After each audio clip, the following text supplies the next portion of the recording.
Hello and welcome Hello. to That Does Not Belong to Me. I'm so excited to have Natalie Vansier here. Hi, Nat. How are you? I'm fantastic. I'm very, very excited to be here. As you know, I kind of like pursued you a while Yes, ago, and I'm excited to have finally made it. I think the timing is just right. Yeah, Yeah, me I too. always had you at the back of my head, just like when, and then all of a sudden I was like, now, now we need to have you. And it's I'm episode. always oh, Sorry, sorry, go go. ahead. I was I just just gonna. said I'm always like the pursuer.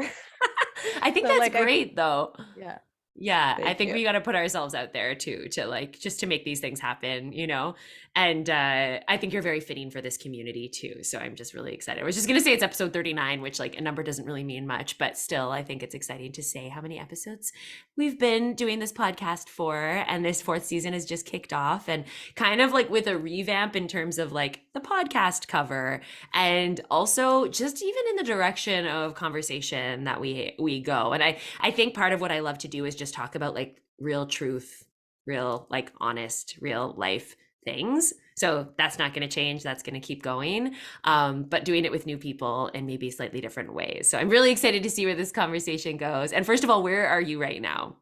I just before we get to that, I just want to say that 39 is an abundance number because all numbers that are multiples of threes, like three, sixes, and nine, tend to be abundance numbers. So I'm super happy. And I pulled an abundance number card before we No. started, number nine, which is like a gain card. So that's an abundance number too. So How perfect. that's great. Thanks for sharing that. And so where I am, another abundance reference is I'm in Casas Candelaria, which means abundance. And this is my dad's place in Costa Rica. And I've recently relocated to Costa Rica and am staying with him until I put down my own roots and find my own place. Are you staying there? That's the Yes, plan. Oh my gosh. Oh my that's the gosh, that's plan. so exciting. Okay, I didn't know that. I knew you were there. I didn't know it was like a long term plan. So what I'm gonna like I want to go further back into your life, but just sort Yeah. of what caused that decision? What led to that? Well, I've wanted to move out of Montreal since I was a teenager, and I had a lot of false starts with that. I just felt I love Montreal. I'm very identified with being a Montrealer, but I felt this call to try living somewhere else. And I had a lot of attempts to do that and never made it out, or just like always had something pull me back right as I was about to launch. And I have been coming here for a couple of years and know Sarah, this really amazing spiritual wellness community in Costa Rica. And every time I would come back, I mean, a lot of people say that when they visit here, it has that effect on people. Mm. Everyone's like, do you live here? I'm trying to move here. I'm trying to find land. I'm trying to find a way to work remotely. So yeah, I'm definitely not the only one, but I made the life changes necessary to be able to do that Do you feel this time. like it's funny because it's my theme for this week in my yoga classes and in the playground is freedom. And did you feel like I feel like to make a decision like that, there has to be almost this sense of freedom or like to be able to just like leave maybe a lot of your belongings. I think you spoke about like the stuff you have in storage and stuff, but like do you feel that way? Do you feel this sense of being free while you're there or throughout this process of moving?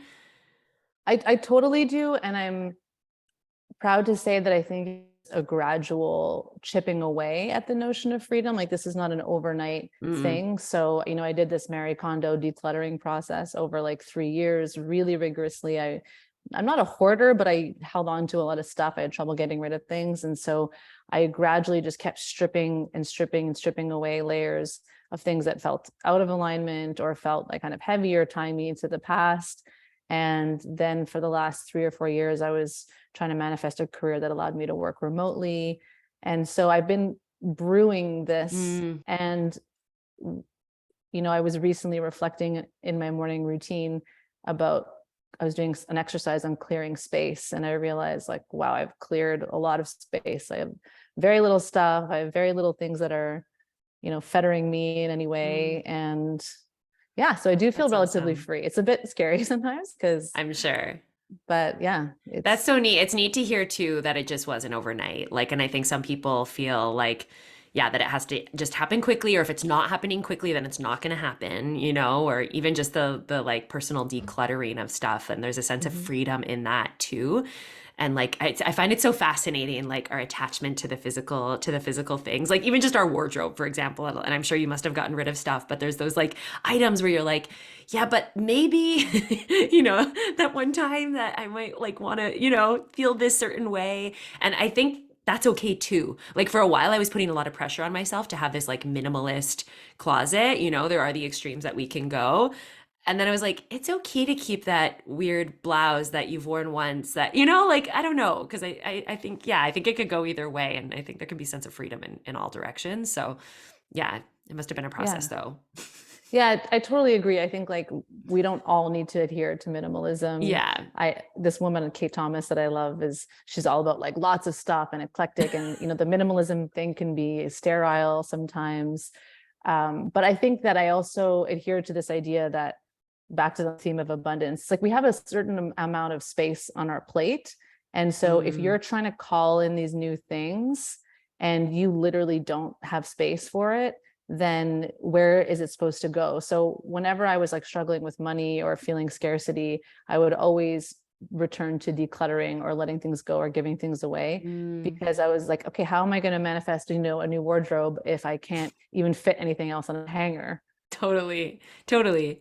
And I think I talk about this in human design too. And it's like, I'm like, it's basic math, right? When we're like taking up space with things that are like you're saying, like not in alignment, whether it's clothing or whether it's a job or a relationship, there's no room. There's literally no physical space. Like that's Mhm. just a mathematical equation almost, not to make it seem dry, but yeah, it's true. It's Totally. exactly like you're saying. The visual of the plate, is like there's only so much room on that plate. So just sorry, I'm going to throw in, just speaking of human design, Nat is a generator with a sacral authority. This is a kind of human design podcast, but it, Yeah, it for just comes in sure. glimpses. And you know a bit about your human design, right?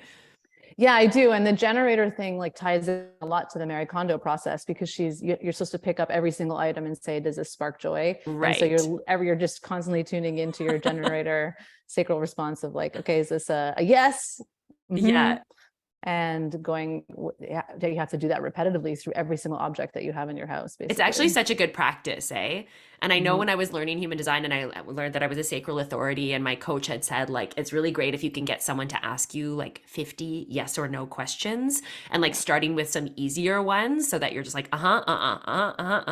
just responding. And then it gets to some of the harder ones, and you hope that you can also just like kind of intuitively answer from that place that you've been, working that gut muscle almost. So yeah, I'm sure that practice too was like a good practice to It train the is. muscle. It Mm-hmm. is. And it also can conflict sometimes with the mental attachments that we have. Or like if Mm. something, like you can say, okay, but I bought this new item, I've never worn it, it was really expensive, how can I justify that purchase? That's like there's pride in that, there's Yeah. shame wrapped up in There's that. logic.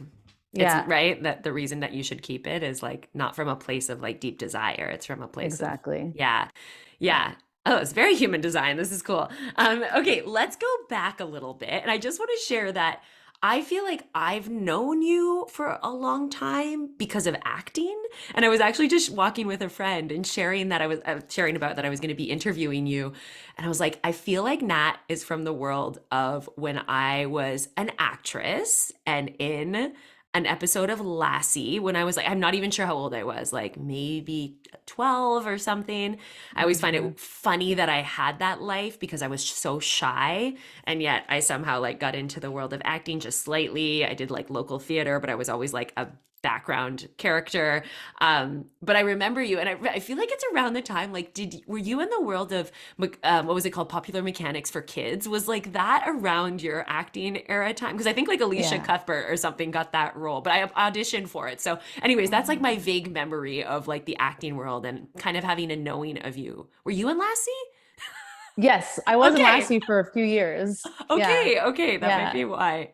Yeah, so so we must have known each other from Lassie. And then Alicia Cuthbert was in the first movie that I was in, Dancing on the Moon. Okay, okay.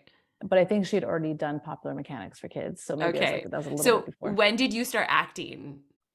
I started acting at 10 years old, so 1996. And I worked quite consistently until I was about 15.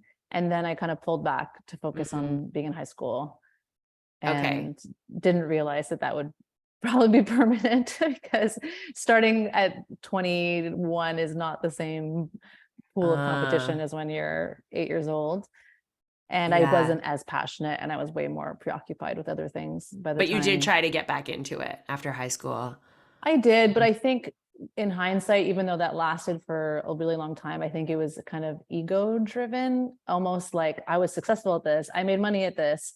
I Mm, felt special because I got opportunities that not everyone could get. And I was more attached to the accolades and the hmm. feeling of being special and or being talented or being chosen. And I don't think there was actually a real desire to play a part anymore. Right, right. And did you always want to be an actor? Like, were you a dramatic child? I don't know if that's always the way. Like, I was a shy child and I enjoyed like playing a role clearly. But yeah, what were you like as a little kid? I was an only child and like liked attention and talked a ton and And hung did out with adults probably a lot. You a were, lot. Yeah. yeah. Yeah. I was like a little adult kid, and preferred being with the adults at a part like a birthday party and stuff like that. Mhm. And I wasn't good in theater. So even when I was acting on TV regularly, I would audition for the school plays and also get a background role. So I wasn't like that big, in presence, where you're supposed to reach the back of the room, Mm, but I was all right at the more subtle kind of expressions. And yeah, just like really in my imagination all the time. okay, cool. So And what was one of the favorite characters that you played in any one role? I played in this movie called Sally Marshall is Not an Alien, and Uh-huh. it's shot in Australia, and I played an alien. Oh my God. And and they felt like I had like a neutral accent, which was kind of interesting. They didn't think I sounded too Canadian or too American, so they thought that was fitting Okay. for For the an alien. alien. Yeah. Amazing. Yeah, and I think I really resonated with that role. Like I it made sense to me that I would Mm, play that kind of part. I guess I felt a little apart from the group a lot mm, in life. So yeah. Interesting. Um, I was gonna ask, oh yeah, is there like do you when you look back on that period of your life of acting and whether it was in, the earlier years or when you try to get in your early 20s, do you think it was good for you? Like I just think of, like you hear these stories of like young actors and like, maybe you never reached that point and it sounds like you have really awesome parents and stuff. So was there ever, and like you talked about the ego a bit too, like do you see how it could have gone in a certain direction maybe had you not taken that break from high school or to go to high school or yeah, were there any experiences you had that were like really hard or really affected you in a maybe more negative way? Or was it mostly like positive? I think the only negative would be the exacerbation of the only child effect. Like when you're an only child, you're used to a lot of attention, and I definitely wasn't spoiled on a material level, but maybe in terms of, my parents gave me a lot of freedom and say in my own decisions. And so there might have been a like hangover of self-importance from that, where I just kind of Okay. expected to go through life like, I had some trouble with authority, and, you know, had to eat some humble pie maybe at some other like menial jobs Mm, later and things like that. Wasn't so bad, but the actual acting experience was extremely positive to no, good. uncanny extent, because you hear these stories and I felt like I was so protected. It was very creatively fulfilling. I made really good social connections. I felt like I did have a kind of a bubble around me from the adults. And really the only negative experience I have from acting was on the school side, like the Okay. teachers and like sometimes some jealousy and resentment from peers. But actually the worst were my French teachers, who resented that I was not in their system, and they were kind of like, who do you think you are, missing 3 days of school? So I had a tutor, and they were supposed to kind of report to the tutor to give me my Yeah. assignments, and instead I would show up and they'd be like, you have a dictée and you're not prepared, and too bad, you're going to fail, and you Wow. weren't here. And I'm like, really, you would prefer me not to pursue my calling, you know Yeah. anyway. So that was the worst part of it, I think, was the kind Mm, of like the resentment on the school side. yeah. but the on-set creative experience was very fulfilling. There was travel, and I think it was like one of the happiest times of my life, honestly. Oh, that's so Yeah. nice. That's awesome to hear. Okay, and then you clearly took like a big pivot. So what happened in your like say, I guess early to mid 20s that made you realize, okay, not this perhaps. Well, I'm going to be totally transparent that I was like, by then I was like partying, Yeah. by mid teenage years. Like that's probably another reason why it didn't work out well. Like if you were like stoned earlier in the afternoon, you're probably not going to nail your lines, in an audition. Like I Yeah. did have a bit of that child actor thing where I did rebel like most child actors for a while, and like lived a little on the edge, Hmm. Hmm. and enjoyed university. I did an honors in classics and art history at McGill, and then I did a master's in art history and philosophy. And I Mm. don't, even though I don't work in those areas, I don't regret that Yeah. experience of, strengthening my relationship to my mind and all of that. And they were hard years, my 20s, tumultuous on a personal level, but very strengthening. And I think like some of the tough lessons I learned and pills I had to swallow is what allows me to do what I do today. Because I think if you don't Mm. suffer a little, it's hard to have depth of compassion. Yeah. I just wanted to look at your profile. You're the investigator martyr, right? Which is, do you know a bit about your profile? I The do a little, yeah. 1-3. Yeah. And like just the martyr piece is really that your life is, it's not like, I hate to say like it's meant to be a struggle, but like it is a huge part of your process. And it's like all of these like wild ups and downs and experiences and challenges are then, and like that's for everyone really, obviously that it's like building the character that you are, but it's really that you get to then take them and share them with the world, which I feel like is what you've been doing, just it's so neat to hear your story. And like obviously it wasn't all smooth sailing, and it's so, yeah, so that's awesome. So then what was your like, or did you want to say something about? Well, yeah, I do. I relate to the 1-3 thing a lot. Yeah. The learning for yourself, the curiosity, and the trying things out for yourself, and having, that's also the problem with the authority thing I was describing. Like I need to Yeah. learn it for myself. I don't want to be told how to do something. Right. And I And work that's with the this. heretic too, right? Like the Yeah. one piece as well is like it's the creative rebels of the world. I have that in my profile as well. Oh, okay, I didn't know that. Yeah. Yeah. Like doing things off the beaten track kind of thing. Mhm. Mm. Yeah. So I work with this tool called the purpose code, which is based off of the authentic code from To Be Magnetic, this manifestation system. And basically it's like your core values. And one of my core values is self-taught, and it encompasses like intuition, curiosity, following your own intuition. Oh Mm. yeah, I already said that already. Mm. Learning by experience. And so everything that I'm sharing in my work is all from experience, and I don't have any certifications, and I really don't apologize for that. And I find that I I listen to these like really experienced psychologists and people with all these certifications, and we really arrive at very similar conclusions. I'm not saying that there's not value in Sure. that track, but I'm quite open about saying that this was my experience. And I tell my clients a lot, this is what I went through. Maybe this can help be a point of reference for you. Because I think when you see that someone actually lived something and what that transformation was, it's more accessible than when you just offer that knowledge like theoretically. I absolutely agree. Yeah.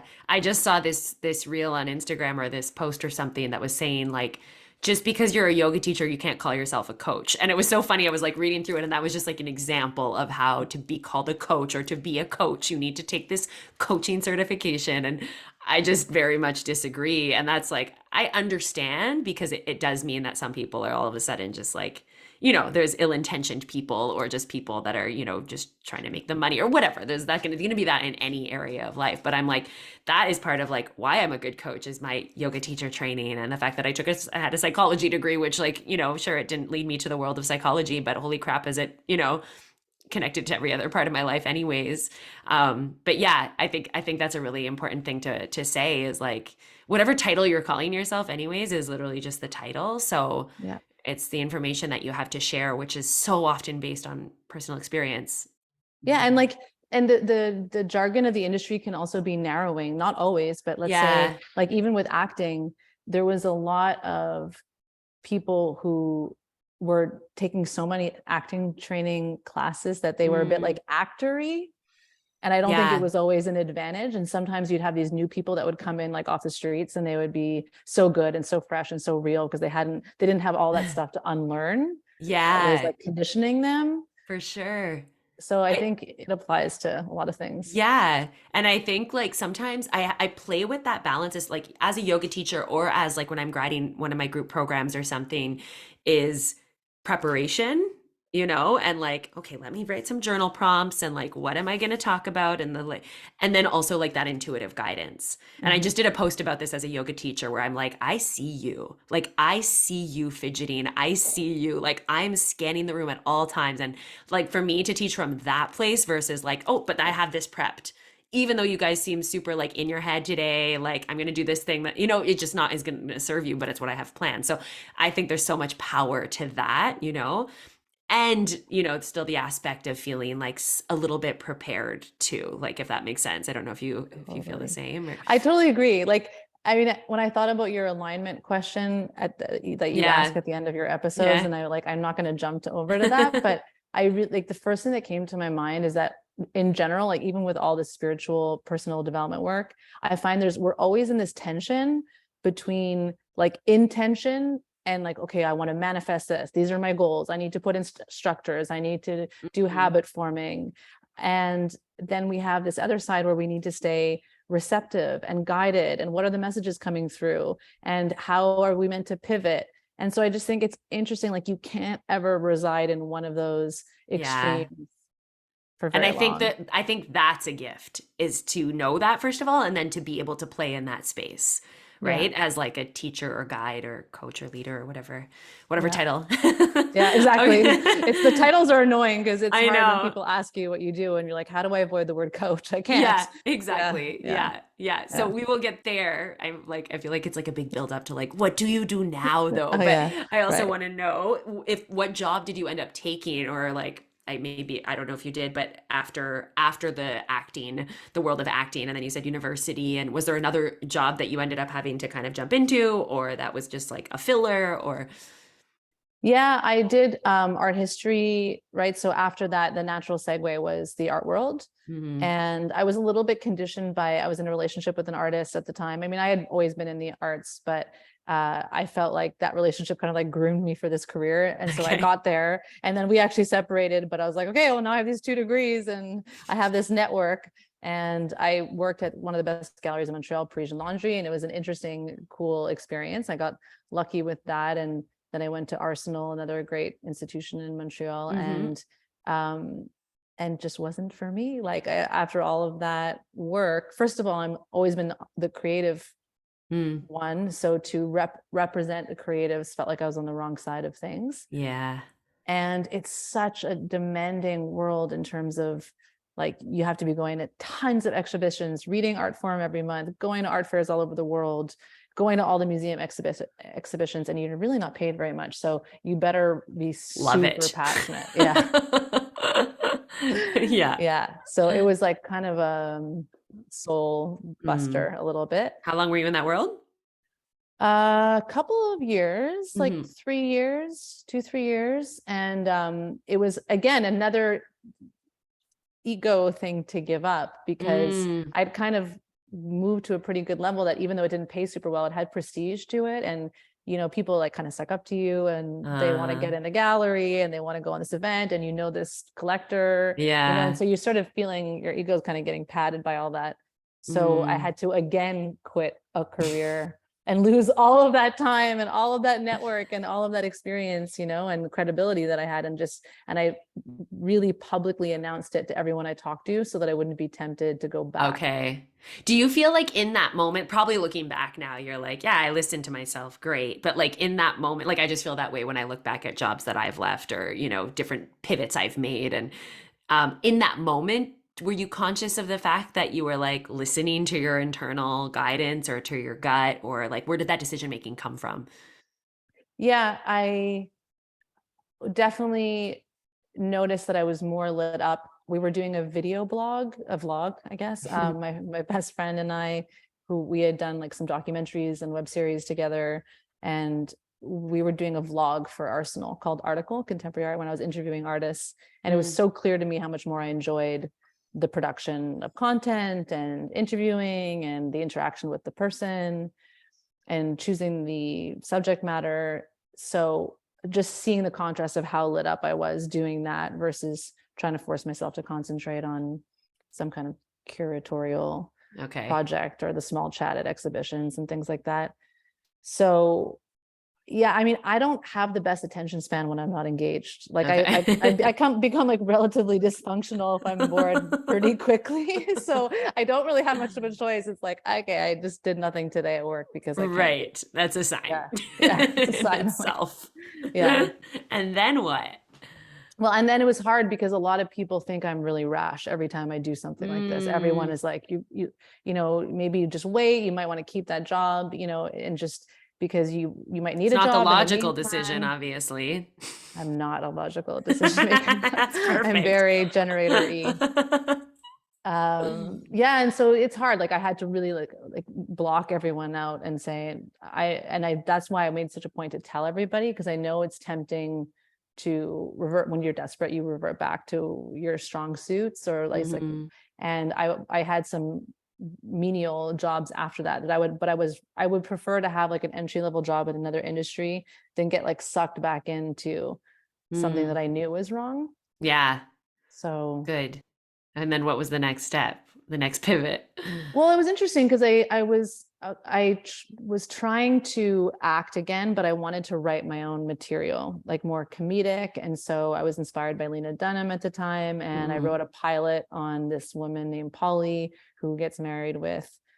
She has 4 husbands, and I was really passionate about it, like really, really passionate. It got optioned by the top production agency in Quebec, Attraction. It was like kind of a success, and then it went nowhere. I spent 3-4 years working on it Wow. tirelessly, and I also spent 3 or 4 years archiving my grandfather's work. He's a painter, and we made a documentary on him. We put like Oh, 1,500 works of his online and we did all of that work to sell, hopefully some of his work, and to sell the series. And then and it was like 4 or 5 years, just like nothing came out of it, like not a penny. And I was like oh. just making it by just to get these projects going. And that's when I really went through a turning point spiritually where I was like, Mm. okay, I am being cock blocked by the universe. Forgive my language. But I believed in that stuff. And I was like, because I kept doing everything right. I had so much initiative. Everyone thought the projects were so strong. Everyone And responded then, well. I just yeah. went nowhere. Wow. And so there was a lot of near misses. And so I just started doing a lot of inner work, like working with spirit guides, started reading tarot for myself, past life regressions. I had a daily meditation practice, and I just was looking for answers, Mm. and became really sucked into that until as I started to do more conscious work around purpose, I realized, well, what are you looking at on Instagram all the time? Like you're listening to spiritual podcasts, you're looking at these like tarot readers or spiritual entrepreneurs on Instagram constantly. You're never watching movies, you're never watching TV. You, Yeah. you don't like actors should watch TV. Like actors should Right. care about the Oscars. Like I didn't care about any of that, you know. I didn't want to watch. I mean, I liked comedians, but Hmm. other than that, and so then I just started to say, be honest with yourself, because my parents were both in wellness. They're both healers and therapists and in spirituality and psychology related stuff. Do you feel And like at first you were like, no, I will not yeah, do that, like on purpose, like just saying, no, I'm not going that route because you grew up? I feel like sometimes as kids, we're just like, oh, I would never, just because exactly. it's what your parents are doing. It's too easy. Yeah. Like it was too like spoon fed to me. I I grew could up have with been a that kindergarten stuff. teacher like my mom, like no problem, and I would have been good at it, like, Yeah. but yeah, it's just not the route. Yeah. And it felt I saw it as like anti-intellectual. Like I Mm, almost like I feel like tried to prove myself so much that I was like Western education. I didn't want to go back to this Eastern philosophy I grew up with. I was like Western education. I studied Latin, history, the classics. I was like trying to ingrain the opposite direction. And then the art world is super intellectual, and I was so eager to show mm, myself as cerebral. And to me, self-help and personal development was like a dirty secret of mine that uh, was like kind of like corny or yeah. fluffy. Yeah. Yeah. Yeah. And then eventually you're like, well, here I am. Yeah, because I was like, you know what? If it's really nothing else works, I tried to look at what I was most lit up doing, and I would Yeah, spend like 6 hours on the phone a day giving people advice, like friends right. and people, and I would always feel really lit up when I was trying to guide people. And then so that back to Costa Rica, I was here in 2020, and I like this when COVID hit, and I didn't know how I was going to make any money here. And I was doing some tarot readings for my friends, and my boyfriend at the time and my dad were like, maybe you should charge for readings. And I was literally like, okay, I charged $25. Like that's where my self-worth was at the Yeah, time. And it worked, like it was the opposite of what I was describing with those other industries. Like there was an right. immediate feedback in terms of No people being like, force. yes, and I'm going to share it. And then I post it on Instagram, and then someone else reaches out, and just like it had its own Yeah. momentum. It's so cool to see that work, like to see how that happens, right? And I always encourage people to be like, where are you forcing? And like, why? And I think sometimes we think, it needs to be hard and like, for the right thing to happen. It's like, we got to get there with hard work and put all our blood, sweat, and tears. And sometimes that's the case, but sometimes it's worth stopping and checking and being like, why? Why am I still banging my head on this thing? And so, yeah, then when you try something that it's like it's just with this breath of ease, and it's like, oh, of course, this. Mm-hmm. Yes, but we were talking about entrepreneurship Yeah. earlier. Like there are moments where you're like, why the hell is this not working right now? Like I feel like I'm doing everything the same. I love my work. And Yeah. It goes I in it's waves, it right? Like, goes. yeah, I wasn't trying to say that it's all just like rainbows and sunshines and everything's handed to you on a platter once you find the thing? I mean, but there are still moments where you pivot even in your business where you're like, okay, this is feeling kind of stale and it's not selling anymore. And then you sort of energize something else. And then it does seem to wake everything up again. Mm, But there are moments where that's not as obvious. yeah. And it's just so hard to read that the weather, like why it always rains and it pours at the same time. And then it's always a Yeah. desert at the same time. And And like I was just talking about this with my friend Megan, who I interviewed like early days of the podcast. I think I did. Anyway, she's a doula. And just the world of entrepreneurship where, yeah, you're like, what, like I have these skills, first of all, like that are like very like amazing. I have so many people in my life that I'm like, you should have 1,000, more than 1,000, I say 1,000, like 100,000 people in this group of yours. Like it's amazing. And I feel that way about the playground. I'm like, this is such a good program. So many people should be in it? And then at the same time, being so grateful for the 19 people that have jumped in it, right? But you're just like, where is that? What am I missing here? Where's that piece that I can oh just my God. get to those people that I know would benefit from this so much? But yeah, it's just such a wild ride. Like, I mean, I feel like, anyways, we'll talk more about this because I think as an entrepreneur, it's like, yeah. Anyways, go back to But what. you and I, the thing is about you and I is like most people, their missing piece is marketing. And you and I post all day, every Yeah. day, constantly. Do you So feel like like it's it's forced for you? Or do you enjoy? Yeah, no, me not at too. all. Me Like too. I have anything, I can't keep up with my ideas every day. Right, I'm like, I don't have enough exactly. time to Or where you produce all hold the content. yourself back, like, oh, I was on stories a lot today, so maybe I shouldn't say this, but I really wanted to Same. Yeah, yeah. Like I say have the opposite problem. I'm the same. Like I'm just trying to this. curtail Yeah, it a bit. yeah, But so that's never the missing piece, yes, because it's like most people, they're like, I wasn't posting consistently. And it's like, well, it's not my case. And I don't even find the engagement really ever. I find that right. there can be a ton of engagement and interest and not necessarily sales. And that's when it gets even more confusing. Yeah, And then there's other times where you just like make one little announcement of something and everyone yeah. just floods there, and you don't know why. And Yeah, it's a yeah. mystery. Yeah, and I just wanted to speak too of the unpredictability of like so how that works, right? Of just like clients coming in or not coming in, or you're like, okay, like I'm just using this as an example because I dedicate the next 3 months to the playground. And technically it's already started. Like people could still jump in, but it's one of those things where I'm like, okay, I do this big launch, I try to sell, and then I just do the teaching, which I'm really thrilled about. But it's so much pressure, like, because I'm like, I'm committing to this. I'm dedicating 3 months of a lot of time and energy and love and passion and learning and to this, whether there's 100 people or whether there's 5 people. right? And at the same time, I have to pay my bills. So there's that. So there is this sense of pressure, and you never really want to feel that way, especially when you're making those sales. Like you want it to come from a place of just true like love of your product or offer, right? But sometimes it's hard because you're like, this is a thing that I'm like, this is the only thing right now that I'm doing. But I'm curious because you also had a career where I'm sure it came in waves. And obviously, when you were little, you maybe didn't have to worry about like paying the bills and stuff like that. But just in terms of like being an entrepreneur, this is what I was talking about with my friend is like we were kind of daydreaming about those people that have jobs that it's just so consistent. And you had that, I'm sure, in the art world, right? Where it was just like a paycheck every 2 weeks or however it works.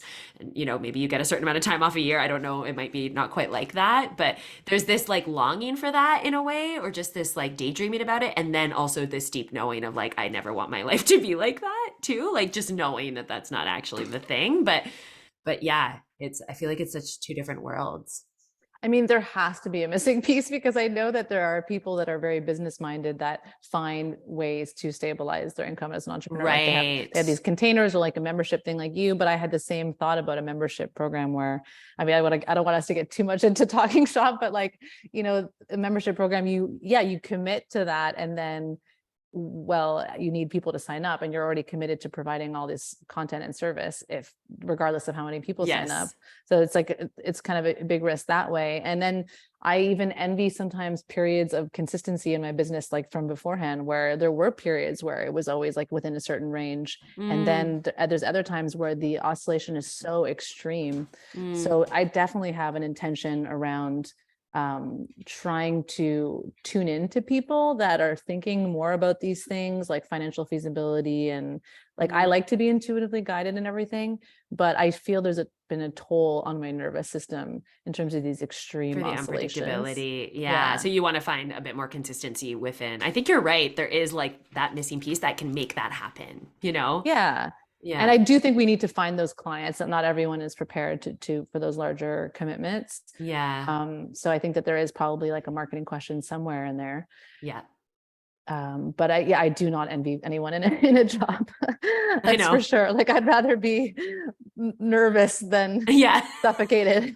Yeah, absolutely. Yeah. Absolutely. I spoke about this in my last or in a couple episodes ago, but about like this avatar that gets spoken about as an entrepreneur where you have like this dream client, especially if you're kind of in the coaching industry. How do you feel about that? Do you feel like I know obviously you like we all have worked with people that you're like, you are the dream. If I could have a billion more of you, that'd be amazing. And then there's every now and then a person where you're like, wow, that was exhausting, or it just sucks a little more out of you, or like we've Totally. all experienced all of that. But do you feel like I don't feel like I have a cookie cutter by any means. Like when I look at the brilliant people in the playground, the age range is like 25 to 75 literally, and then Mhm. like all walks of life. It's not just entrepreneurs, or so yeah, I don't know. Do you feel like you've kind of like tried to call in this like, and think it often comes in not who the person is in terms of like their age or background, but more so their willingness or their, Mhm. right?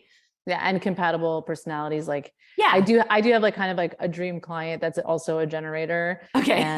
And like, she's my most regular client, like weekly for many years. And every time I look at our Google Drive folder, there's, it chooses the thumbnail that's just like a frozen Yes. image, right, of the video. And literally like every single video is like one of us like Laughing big giant smiles. smile, Oh, yeah, and that's either one of us, and I'm awesome. always like, we're talking about such deep, heavy things sometimes, but somehow the average is like these giant smiles, even after Uh, all this time. And so, yeah, as a generator for both people to always be so lit up, and we always have to be like, okay, we got to cut it short, we got to get off. Like yeah, there's such a natural momentum that, of course, that's pleasurable, and it's not always like that. But I've never specifically targeted right. a certain audience. It's really antithetical to my personality, and Mm. I feel, without sounding kind of sappy, I feel very, very lucky in terms of how much I attract a like-minded audience, not just clients, but on Instagram. I Yeah. feel that everyone on my Tour de Sol account is like rooting for me, seems to Yes. understand me on like a personality level. Like if they feel like genuine Yeah. supporters, and it's a very kind and intimate space, believe it or not. I feel the exact same. And I really think like it comes down to like be yourself and the right people come in. Like I know that sounds super cheesy too or obvious, but it's true because often we think, especially if you take like a business coaching program or just a business program of like how to do social media or all these things where we get so again like intellectual about it, it strips away at our natural ability to just speak from ourselves, like Mhm. ourselves, right? That we need to like do things a certain way, and it's like, don't feel like posting today, don't post because it's not going to show up great. And like not to say that that's going to bring in the wrong people, but like it will push maybe the right people away a little, or it's just going to, yeah. So I think it's as simple as, and I see that in your account as well. And I'm glad you mentioned Tour de Soul because that's kind of, I guess, the next step is like, when did your Right. actual business get created? When did you kind of like create a name for it and just like actually officially kind of kick it off in this way? Yeah. And what is it So so people can know? what is it? What the hell is it? We're finally there.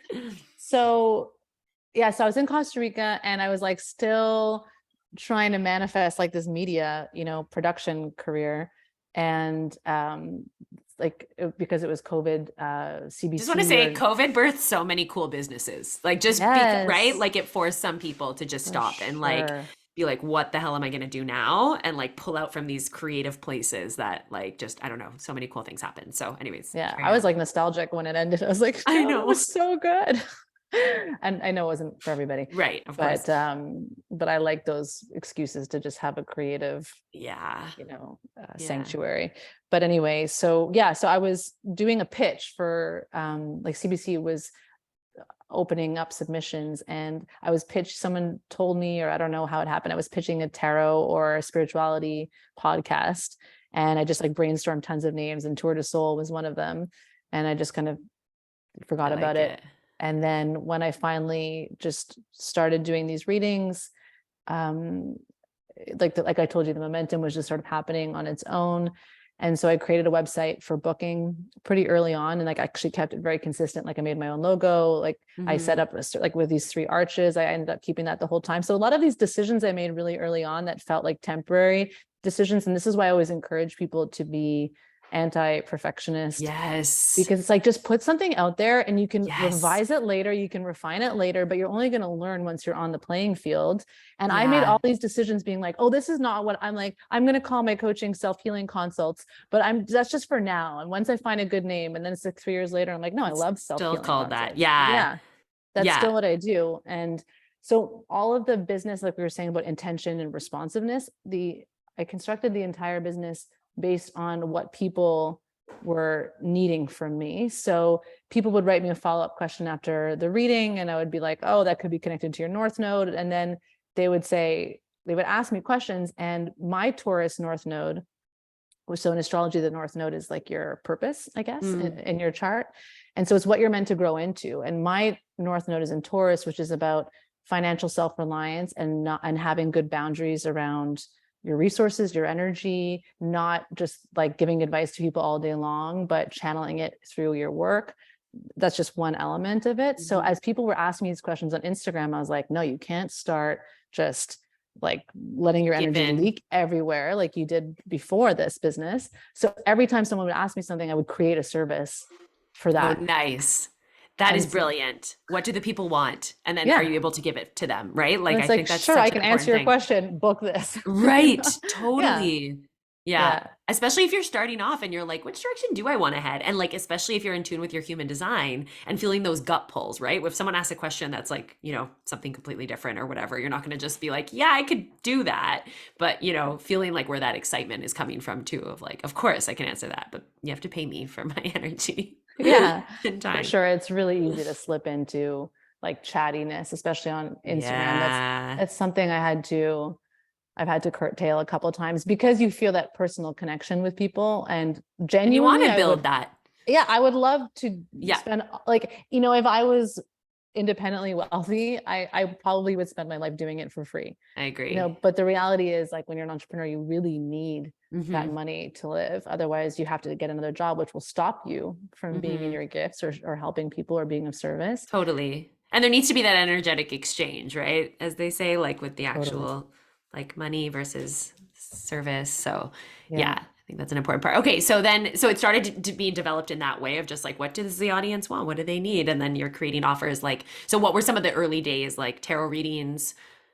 Yeah, so it was tarot reading, then it was a North Node consult, and I felt like I couldn't even work with people if I didn't know the North Node. I'm still like Okay. that today. Because like the whole time I'm just like, but how do I, what's the frame of reference? And Like I feel where, like that what do with you, human design too. yeah, I'm like, this exactly. is a Like, perfect starting point. yeah, you got to get that out of the way to Hmm. chart your Yeah. course. And then self-healing consults are just the one-on-one open dialogue, like more like counseling, Yeah. coaching. And I give self-healing tools that people can work on. And then what would invariably come up in that is like, I'm a morning routine fanatic. I'm not a rigid disciplined person, but I have a daily practice in terms of, Yeah.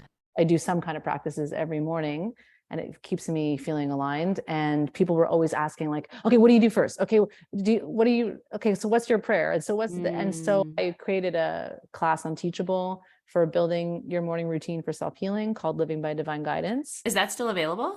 Yeah, Oh, nice. it is. Yeah, I think I need to update my, like, there's a couple of things I want to Yeah. add, Okay. but it's the core. Can you give one little tip? Because I know that's such a thing, and not to give away like your No, information for no, I free, mean, but like one little tip on morning routines that, maybe helped you kick it off in a way, or just helped you like stay dedicated to it. yeah, gradual micro steps. Yeah. Okay. I have zero willpower as a person. It has to be like positive association that gets made with something so that I want to return to it. So I literally started with 1 minute of meditation on Headspace like 5 years ago. And Okay. at the time I was pretty addicted to pot actually. And Uh, so that little time in the morning was like my time where I was clear. uh, And I just kept kind of trying to stretch it out.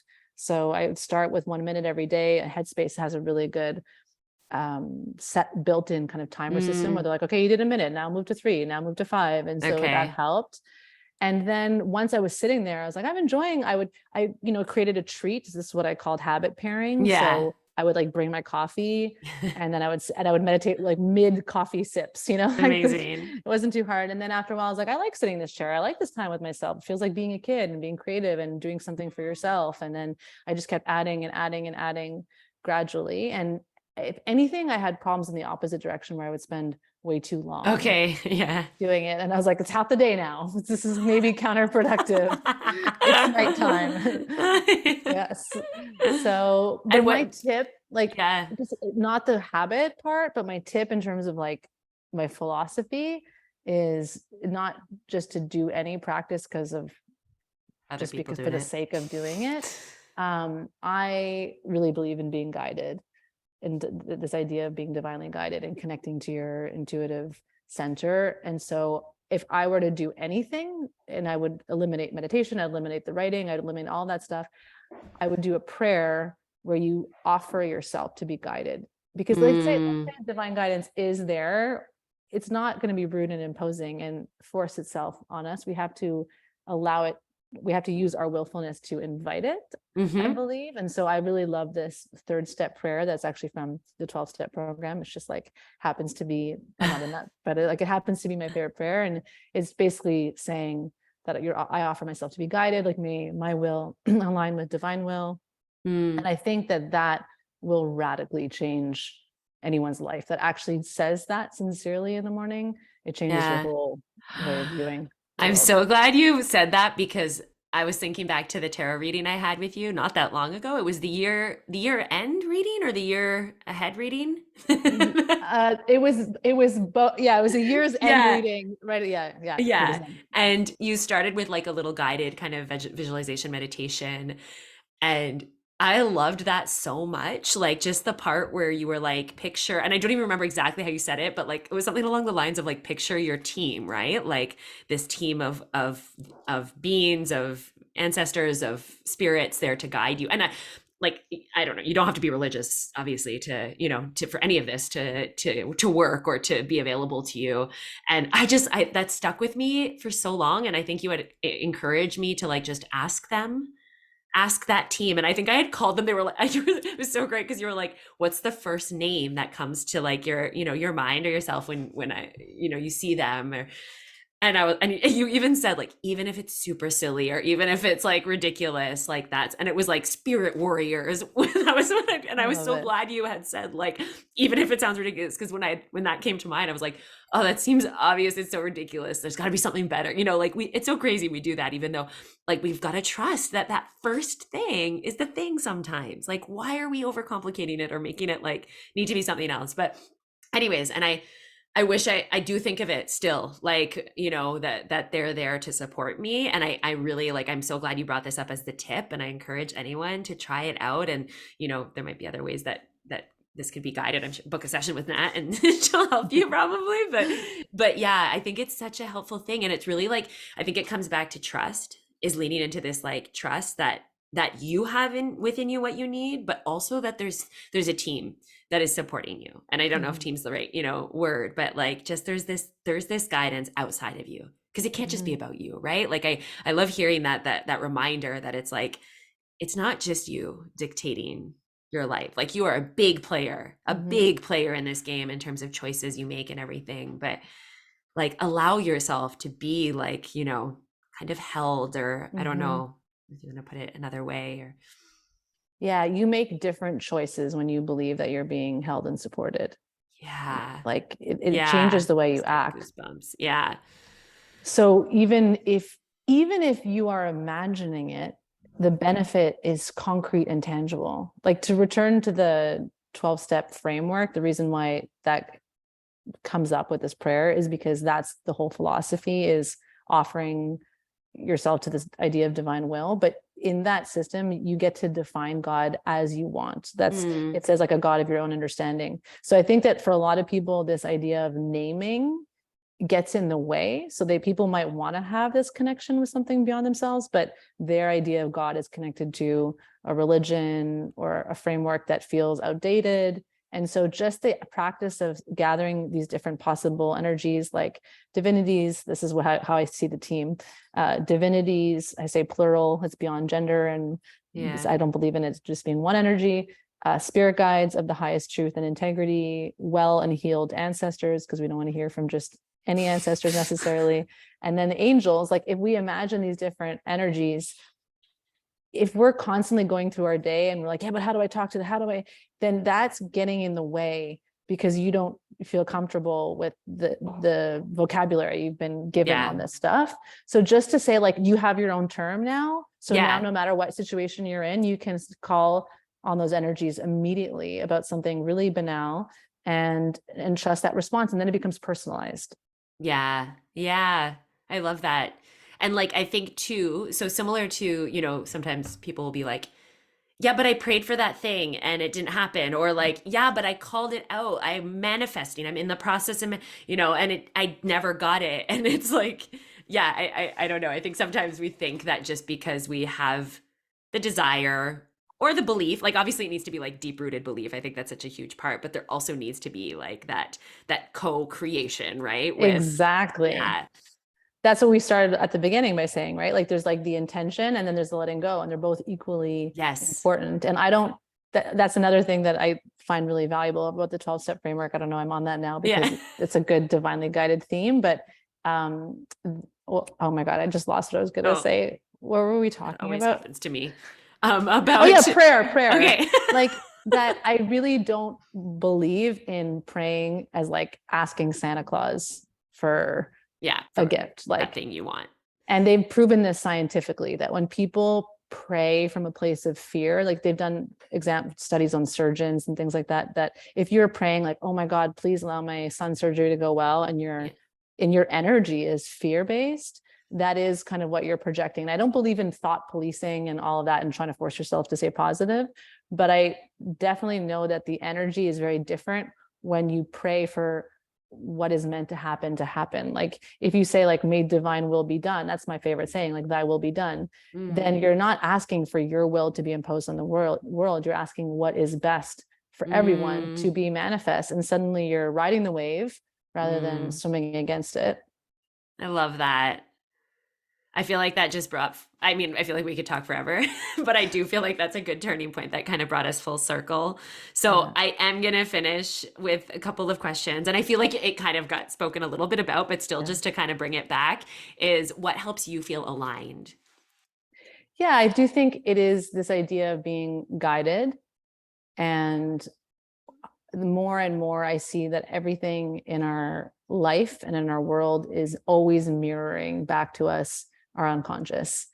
And so that staying honestly in that dance, which also requires you to be vulnerable, like you can't stay certain, you can't stay fixed in one position and just be like, I found the truth now, I'm planting myself here and no one's going to change my mind. Like that can happen with some of this boundary work if we try to, protect ourselves so much from life that we're no longer at risk of being hurt or disappointed. And I think that we need to stay open to what life is showing us. And so if something's triggering us or something is not working, rather than trying to stick our head in the sand, just always seeing that as an opportunity for being guided. And so I think like signs come through every medium, like people or recurring messages or little intuitive pings or hits to do something. And so for me, being aligned is like just trying to always keep paying attention to what's being mirrored back to me and what is that trying to show me and where is that trying to I lead love me. that. And as a generator too, like with your strategy to respond, that's quite perfect because I feel like it's Exactly. like allowing your senses to be awakened to the world around you. And Yeah. again, in this co-creation kind of way, as opposed to just being like, well, nothing's going on. So I guess that's it for me, right? Like there's still like your active Mm-hmm. participation in it. And Yeah, then and I just like go, one last thing. It's like I even think like the desire piece, like even like what we want to manifest, where is that even coming from? Like where does the mm, desire come from? And so it's not actually separate, like why does something pop in your head one day like I want a dog? yeah. Like maybe the dog wants to come through to you.